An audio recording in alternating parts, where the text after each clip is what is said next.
Want to reduce your waste while sewing?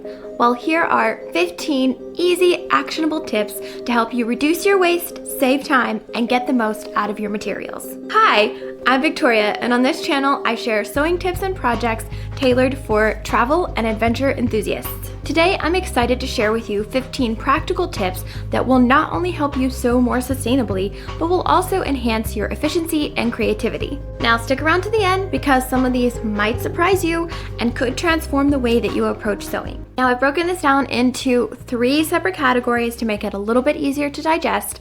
And the first category is material utilization. Okay, number 1 is to repurpose fabric from old clothes. Utilize material from garments you no longer wear to create new sewing projects. Depending, of course, on the old clothes, they can be a great source of fabric without having to purchase anything new. They have the added benefit of being relatively unique in whatever way that you choose to use it. One of the ways that I do this often is by taking a swimsuit that no longer fits and using it when I need swimsuit fabric or scuba-like fabric to create something that goes in the water, such as a mesh kayaking bag. This way, I don't have to separately purchase an expensive fabric that's designed for water use. Additionally, a lot of dresses can become cute skirts or be used for materials in bags. In other cases, I like to take the lace off of tops and use it for an embellishment and other projects. There's a lot of creative ideas here. Second, salvage zippers, buckles, and other hardware. Before discarding items, remove and save functional components for future use. So in this case, I'm largely referring to things that are in poor condition and are not acceptable to donate. This bag, for example, is dirty on the side. It's got a lot of places that are fraying. And then on top of that, it's broken right here. So it's really not in a condition to give to someone else. And in this case, I would take elements like these D-rings, the swivel hooks. I might even reuse the strap if it's in good condition. Obviously, I'll take apart the clasp, and I may even salvage like this lace component for future use. Anything that I think can actually be transferred to a new project, I'm gonna go ahead and take from this existing bag to use in another project. That's how I've collected straps like these, the extra zipper pulls and clasps you see here, as well as this adjuster. All of these materials came from other bags or items that I had that were no longer salvageable. Number 3, save scrap fabrics. Keep leftover fabric pieces for practice, for smaller projects, for fun scrap fabric projects, or to add unique pops of color. Now, I always keep this bin of small fabric scraps on hand because you never know what you might need all these little pieces for. I keep a lot of strips because you never know when you might need to add a little trimming to a project, or you just need a little piece of fabric to practice some stitching with. You know, these are great rather than wasting other fabric that could be used for a larger project. I've also got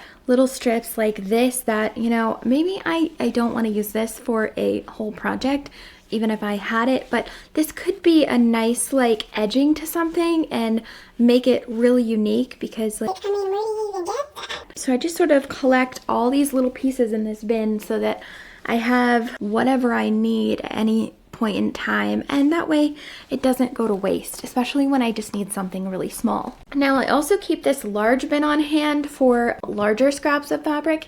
Now these can often be used for smaller projects like say a chapstick holder or a sunglasses case, and this is where I get a lot of material for that. Also, it can be great for saving this size of material when it's just not big enough to use in another project, for things like pockets if you need them. It's also another way to add a lot of uniqueness to a project because I've got all these like different types of fabric in here that have either just been kind of collected over time or people have donated to me that may not have been feasible for a larger project but could be cool embellishments to a project like this, you know, sequiny fabric. I mean, that's pretty, could be fun on as like a trimming on something, but I'm probably not gonna buy like a whole thing of this. I save the swimsuit fabric strips for the lining on mesh bags, for water sports. I have some scraps someone else gave me from I think they were from, what is that game? I think these were from cornhole bags, and it's just like really thick canvas fabric, which will be great when I'm looking to make like a sturdier pocket or something. So when you save stuff like this, not only does it reduce waste, but it can also be kind of like a treasure trove of fabric when you're looking for something that's unique, fun, and a little different to add to your project. Now the fourth item is to make bias tape efficiently. Make your own bias tape by piecing together smaller pieces, or use scrap fabric to create it. One of the ways that I like to really maximize the fabric when I'm making my own bias tape is I will cut one diagonal down the center of the fabric, and then I will start working my way towards the outside of one side of the fabric to create a bunch of smaller strips that I can then piece together, and then that kind of leaves the whole other half of the fabric untouched and available for a larger project. That way I don't end up with a bunch of like small triangular pieces that I can't use in any other circumstance except to add it to my scrap fabric basket. It does involve a little bit more work. You have to piece together more pieces. They're a little bit shorter and you've got some more seams, but it really does save fabric. Now I really like the next one. So number 5, repurpose unexpected items. Think creatively about using unconventional materials in your sewing projects. One example I have of this is these little like netted sleeves that came on flowers that were delivered to me once. Like each of the petals were wrapped in these netted sleeves, but as you can see, it's really flexible and it's also very soft. And so I saved them all because I thought, you know, I could totally see at one point just like putting all these little netted pieces together to create some sort of effect or embellishment on a project. I could also see just sewing them all together to make something that was netted, like a netted pocket or just a netted bag. Like it's fabricy enough that I just thought that I could really use them. And plus there was like 12 of them, so by the time you put them all together, it's going to be a reasonable amount of fabric. Other things you can consider are curtains or maybe pillow covers, just pillows in general. Take the stuffing out and you can use that fabric or the stuffing inside. Just start to look at the things that you use or that might normally be discarded and think, can I use that creatively some way? Not only does it reduce waste, but it can also add a lot of creativity to your projects. Number 6 is to repurpose fabrics and trimmings for new projects. Use leftover materials to create items like outdoor roll-up cushions, mats, or padding for travel bags. Now what I'm talking about here is fabric scraps, but not fabric scraps that are large enough to actually like make another project or to add trim to another like we talked about earlier. I'm talking about like all the little slivers here, just like those itty bitty little pieces that you can't do a whole lot else with. If you are planning to do something like one of those projects I mentioned, say a roll-up cushion where you need padding in it, then you can save all those little slivers and kind of use it as a filling instead of buying new polyester fill. I also like to save batting slivers here because those work really well for this purpose. Now our second category is efficient sewing practices because often these help reduce waste. Now the first item in this category, number 7, is to cut smart to minimize waste. By this, I just mean to plan your pattern layouts carefully to use fabric efficiently. Now, one of the ways that I do this is, for example, just lining up a pattern right to the edge of the fabric instead of trying to center it on a design. Now, on the one hand, that might not be technically as pretty, but depending on what you're making, maybe it's not a big deal.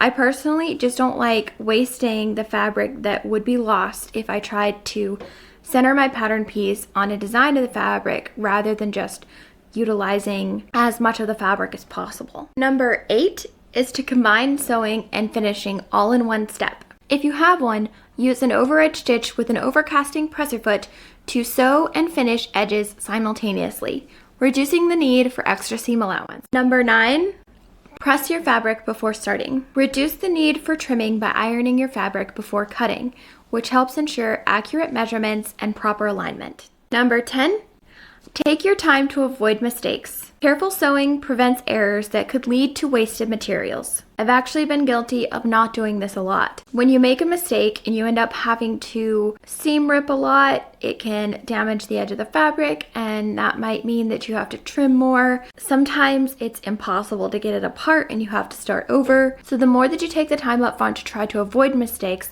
the less likely it is that you'll run into an error that will cause you to either have to start your project over or to trim a significant amount of material off just to try to rework it. Obviously, no one likes mistakes and no one does them on purpose, but just being extra cautious can potentially prevent wasting just a little bit of extra material. Now the next one, I've run out of fingers. But number 11 is to sew with quality in mind. Use strong stitches and reinforced seams to create durable, long-lasting items. Kind of goes without saying, but while I'm all for getting new things, if what you have lasts a long time, then you don't need to replace it as often, which ultimately reduces waste. Some of the ways to really reinforce your sewing can be to use an overedge stitch and an overcasting presser foot that kind of sews over the edge of the fabric to enclose the raw edge and sews down the seam at the same time, which makes for a really strong seam. I think it uses a little less thread than going over it twice, but it does create a really strong stitch and a really strong seam.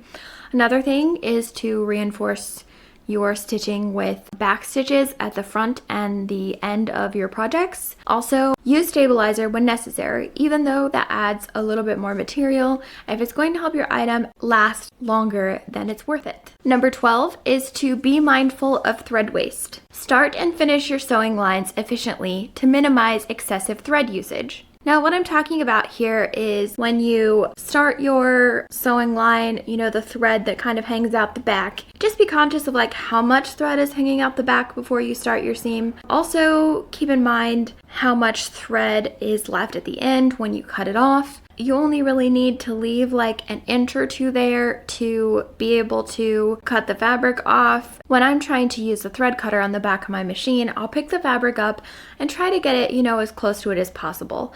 I'm not like ridiculous about it. Like I don't try to get it down like as close as I would snip it with the scissors, but you know, I only leave like an inch maybe of thread excess at the end so that there's not just like constant trails of thread that are being unused. One thing that comes to mind here is with a serger, you know how there's like whole trails of thread bunches are at the end, and all of that's not being used. So this is just a small way, if you're just conscious of where you cut your fabric and where you start your sewing, to be able to reduce thread waste. Okay, and the last one in this section is to reduce thread waste by using thread conditioner. Prevent tangles and knots by treating your thread, thus reducing the likelihood of waste. Now this did actually end up being a game changer for me because I did end up having a lot of problems with my bobbin thread knotting or getting tangled. I also had a lot of trouble when I was hand sewing, how I would leave enough thread to really get the job done, and then while I was weaving it in and out, it would all get into a tangled mess. Conditioning my thread ahead of time has really saved me a lot of trouble and has reduced a lot of thread waste because often those tangles and knots are impossible to get out and then you just have to kind of scrap all of it. So I'm not like ridiculous about it or anything. I don't like condition this entire thread spool or anything prior to sewing, but I do take the time to condition my bobbin thread ahead of time. That way it always runs through the machine smoothly. I also take the time to condition thread when I'm hand sewing. Now, as far as thread conditioners go, I recommend Thread Magic. You also have the option of using beeswax, but there are a couple of reasons why I prefer Thread Magic instead. It does its job. I've never had trouble with thread bunching or knotting since I started using it. For one, unlike beeswax, Thread Magic leaves no residue that you can feel on the thread that you might worry would mess up your machine as your thread runs through it. Additionally, Thread Magic has the added benefit of being able to be used while you're actually threading your machine. I like to use it when I'm threading my bobbin. I can just sit it on top of the machine and let the thread run through the Thread Magic as the bobbin is being wound. The beeswax that I've seen doesn't currently come in a compartment that makes that possible.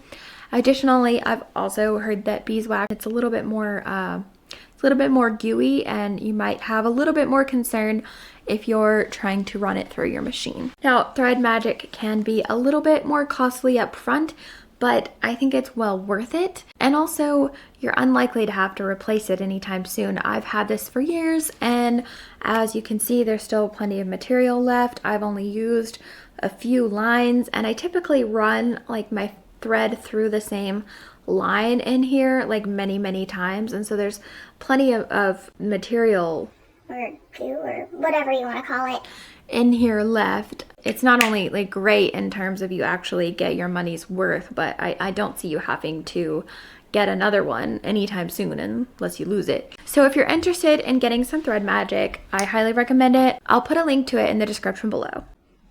Now, if you're finding this video helpful, please hit the like button and consider subscribing for more tips and tutorials just like this one. Now, our final category is tool maintenance and usage. So this one is just to stick with tools instead of replacing them unnecessarily. Continue using your tools if they function well, avoiding unnecessary replacements. Now, what I'm not saying here is that you can never get new gadgets or new tools, or that if something breaks, I'm telling you that you need to make it work anyway. No. That's not what I'm saying. All I'm saying is that don't replace things if you don't need to. One example of this is with my rotary cutter and my sewing machine. Now, I had a commenter say that my sewing machine was like really cheap and like not worth the money. What's interesting about that is I definitely could be one of those people that fell under the pressure of like, oh, I need to get a better sewing machine. But the thing is, I really love my sewing machine. I think it's great. It works perfectly. It's in perfect condition. I've had it for years and I don't have a single complaint about it other than the thread tangling that I just mentioned, but that's like more of a thread problem, not a machine issue all that much. I love my machine and I don't need to get a new one just because. I'll get a new one when this one breaks, and probably not before then. A similar thing happened with my rotary cutter. Some people, I guess, seem to think that this is not an acceptable rotary cutter, but the reality is, for me, it works great. It always has worked great. It's the same rotary cutter that I've had since I started sewing quite a while ago, at least a decade ago, maybe a bit more. Can't remember the exact year I started sewing, but I haven't replaced the rotary cutter yet because it's working for me.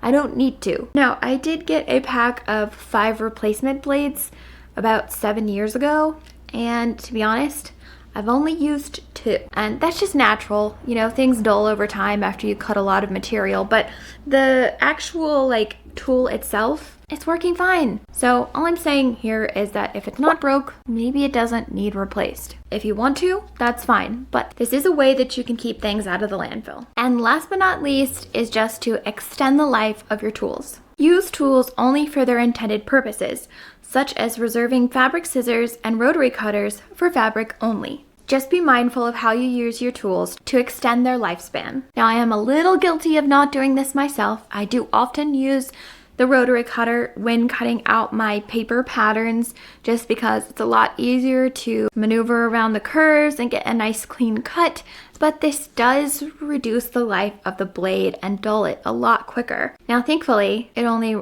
involves replacing a tiny blade, which is at least a smaller footprint, but it does cause the blade to dull faster. And think about if you use your fabric scissors on something other than fabric, which we all know is a no-no, but every time you do that, you're contributing to needing to replace your scissors sooner. I hope you found this video helpful. Now let me know in the comments how you incorporate sustainability into your sewing.